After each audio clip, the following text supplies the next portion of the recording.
Assalamualaikum warahmatullahi wabarakatuh.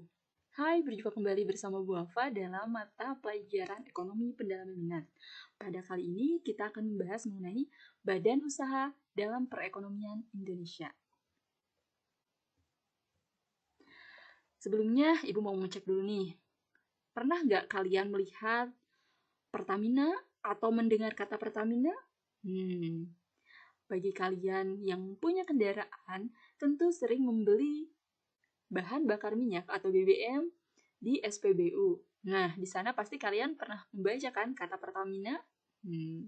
Oke, yang kedua, pernahkah kalian mendengar PDAM, Perusahaan Daerah Air Minum? Ayo, pernah dengar? Kemudian, apakah kalian pernah makan mie Indomie? Baik itu rebus atau kuah? Pernah nggak kalian baca itu produksinya siapa? Ya, betul, itu produksinya PT Indofood.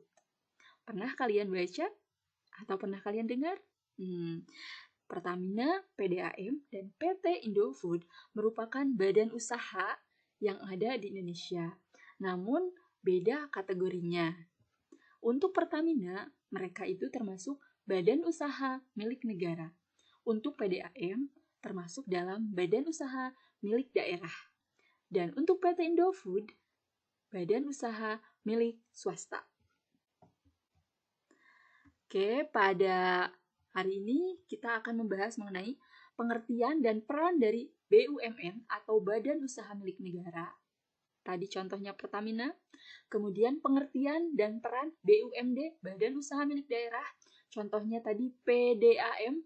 Kemudian pengertian dan peran BUMS atau Badan Usaha Milik Swasta. Contohnya tadi PT Indofood. Dan terakhir fungsi badan usaha. Oke, kita ke yang pertama yaitu BUMN. Tadi kepanjangannya merupakan Badan Usaha Milik Negara. Pengertiannya adalah berdasarkan Undang-Undang Republik Indonesia Nomor 19 Tahun 2003, Badan Usaha Milik Negara atau BUMN adalah badan usaha yang seluruhnya atau sebagian besar modalnya dimiliki oleh negara melalui penyertaan secara langsung yang berasal dari kekayaan negara yang dipisahkan. Jadi, maksud dari BUMN ini adalah modal yang didirikannya atau modalnya itu merupakan modal dari negara atau pemerintah yang berasal dari kekayaan negara yang dipisahkan. Jadi tadi contohnya adalah salah satunya Pertamina ya.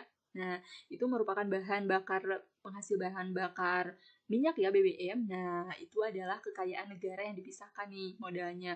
Dan mereka termasuk ke dalam kelompok badan usaha milik negara. Jadi modalnya berasal dari negara atau pemerintah. Kemudian, perannya, 1. Sebagai penghasil barang atau jasa demi pemenuhan hajat hidup orang banyak. Jadi, barang atau jasa yang dihasilkannya benar-benar untuk semua masyarakat. Untuk semua masyarakat yang membutuhkannya.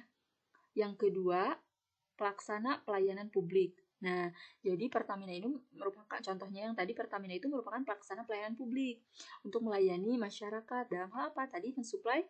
Ya, betul, pensuplai bahan bakar minyak. Yang ketiga, pembuka lapangan pekerjaan atau pembuka lapangan kerja. Jadi dengan adanya BUMN ini, badan usaha, itu bisa membuka lapangan kerja. Jadi kalian kalau misalkan suatu saat nih mau bekerja, BUMN ini merupakan kantor atau badan usaha yang cukup menjanjikan ketika kalian bekerja di sini. Kemudian penghasil devisa negara atau kekayaan negara. Jadi ini bahan bakar minyak dari kita juga bisa diekspor ke luar negeri, nah akan menghasilkan devisa negara. Kemudian yang terakhir membantu pengembangan usaha kecil. Nah, itu bisa membantu untuk usaha-usaha kecil seperti UMKM, usaha kecil menengah, seperti itu, untuk membantu mengembangkan usahanya. Kita berlanjut ke BUMD atau Badan Usaha Milik Daerah. Nah, pengertiannya adalah badan usaha milik daerah, yaitu badan usaha yang modalnya dimiliki oleh daerah, yang wewenangnya adalah pemerintah daerah. Tadi contohnya adalah PDAM, Perusahaan Daerah Air Minum. Contohnya misalkan itu penyedia air ya, air bersih ya. Itu contohnya di setiap daerah, misalnya di Tasik ada PDAM Tirta. Nanti di daerah Jakarta juga ada PDAM Jakarta. Nah, yang mengelolanya itu adalah pemerintah daerah. Jadi modalnya juga berasal dari pemerintah daerah. Atau biasa disebut Pemkot, pemerintah kota, atau Pemkab, pemerintah kabupaten. Kemudian perannya itu yang pertama berperan melaksanakan pembangunan daerah atau pembangunan nasional. Jadi dengan adanya BUMD ini membantu nih dalam pembangunan nasional dan dalam melaksanakan pembangunan daerah. Jadi daerah-daerah yang ada misalkan di Indonesia contohnya akan terbantu dengan adanya BUMD ini. Salah satunya tadi contohnya adalah PDAM. Kemudian berperan sebagai salah satu sumber pendapatan asli daerah. Jadi tadi dari hasil PDAM, biasanya kalau misalkan orang tua kalian coba cek yang di rumahnya pakai PDAM atau istilahnya PAM lah, itu biasanya bayar air tiap bulan. Nah, ini akan menjadi pendapatan asli daerah tersebut uangnya. Kemudian yang ketiga, berpartisipasi dalam pembangunan ekonomi daerah. Jadi dengan adanya badan usaha yang ada di daerah, nah itu akan membantu untuk pembangunan ekonomi di daerah tersebut. Yang selanjutnya adalah badan usaha milik swasta atau BUMS. Pengertiannya adalah badan usaha yang modalnya dimiliki dan dipegang oleh pihak swasta, baik dalam negeri maupun luar negeri. Contohnya nih, perusahaan itu banyaknya merupakan BUMS atau badan usaha milik swasta. Mereka itu modalnya dari perorangan atau dari 2 orang atau lebih yang bukan dari negara. Contohnya ketika misalkan tadi kan contohnya PT Indofood. Nah, PT Indofood ini modalnya itu berasal dari seseorang. PT Indofood dari siapa nih? Kalian bisa cek nih, siapa sih pendiri PT Indofood, terus berapa modalnya, berapa yang dihasilkannya, itu dikelola oleh swasta atau milik swasta, milik perorangan atau milik perseroan atau milik persekutuan dan bukan dari negara. Kemudian perannya yang pertama itu adalah sebagai mitra BUMN. Contohnya Pertamina tadi, BUMN menggandeng PT Medco Energi. Nah, PT Medco Energi ini BUMS, badan usaha milik swasta, untuk membangun gas alam di Sulawesi. Jadi, dengan adanya BUMS, biasanya pihak swasta ini akan bermitra dengan BUMN. Tadi BUMN Pertaminanya misalkan bahan bakar minyaknya, PT Medco-nya misalkan sebagai penyedia energinya. Nah, mereka bekerja sama. Nah, ini ada saling kolaborasi antara BUMN dengan BUMS. Jadi, BUMS ini adalah sebagai mitra dari BUMN. Kemudian sebagai penambah produksi nasional. Jadi dengan adanya perusahaan-perusahaan swasta atau badan usaha milik swasta ini akan banyak produksi yang dihasilkan dari Indonesia. Kan coba kita lihat seperti misalkan mobil, motor, walaupun misalkan diproduksi oleh pihak-pihak luar dengan pihak dalam negeri, nah itu akan membantu untuk menambah produksi dari pendapatan kita, pendapatan nasional kita. Belum lagi semua banyak sekali badan usaha milik swasta ini, yang paling banyak memang adalah perusahaan-perusahaan swasta ya, atau badan usaha milik swasta yang nantinya juga akan menambah produksi dari nasional. Kemudian sebagai pembuka kesempatan kerja, jelas dengan adanya perusahaan-perusahaan swasta atau badan usaha milik swasta tentu akan membuka banyak kesempatan kerja selain tadi di BUMN sama BUMD. Nah, karena lebih banyaknya BUMS atau swasta, justru kesempatan kerja akan lebih banyak.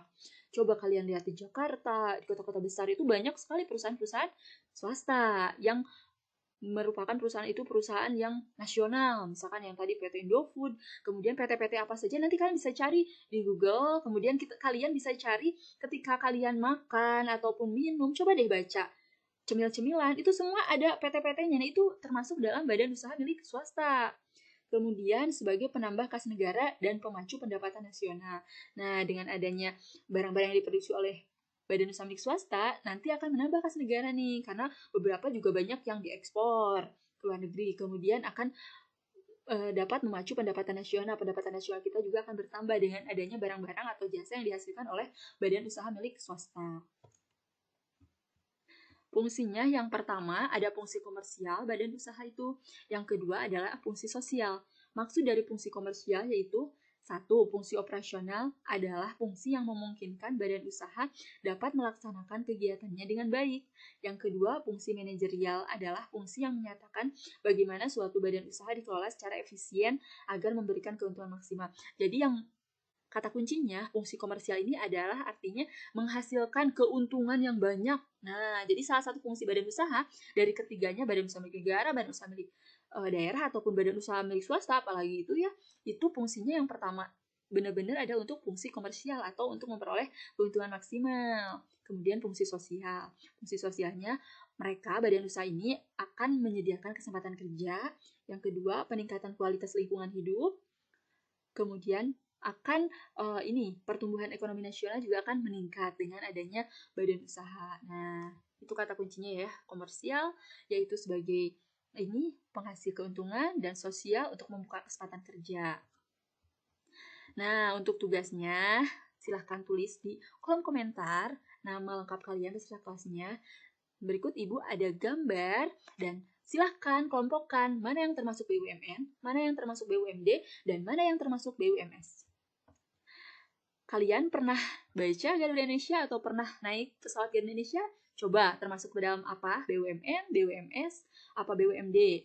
Kemudian Transjakarta, ada yang pernah naik? Nah, ini kira-kira termasuk apa nih? BUMN, BUMS, apa BUMD?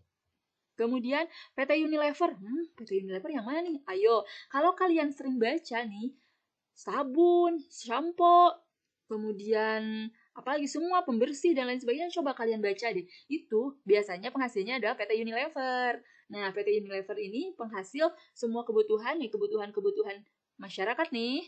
Nah, kalian bisa baca nanti kalau kalian beli. Nah, PT Unilever termasuk dalam jenis kategori apa nih? Kemudian kereta api PT KAI. Pernah nggak kalian naik? Nah, kira-kira termasuk dalam apa? Bank Jatim apa nih? Bank Jatim itu adalah Jawa Timur. Nah, Bank Jawa Timur termasuk kategori apa nih? Kemudian Pegadaian, pernah ada yang melihat atau membaca atau pernah menggadaikan sesuatu di Pegadaian? Nah, kira-kira Pegadaian termasuk ke dalam kategori apa? Kemudian, kalian pastinya juga punya buku tulis dong. Nah, di belakangnya coba lihat. Ada PT Pabrik Kertas yang terkenal yaitu Ciwi Kimia, TBK. Nah, termasuk ke dalam apa nih? Jika sudah, silahkan kalian tulis di kolom komentar. Terima kasih banyak. Mudah-mudahan bermanfaat. Sampai jumpa minggu depan. Assalamualaikum warahmatullahi wabarakatuh.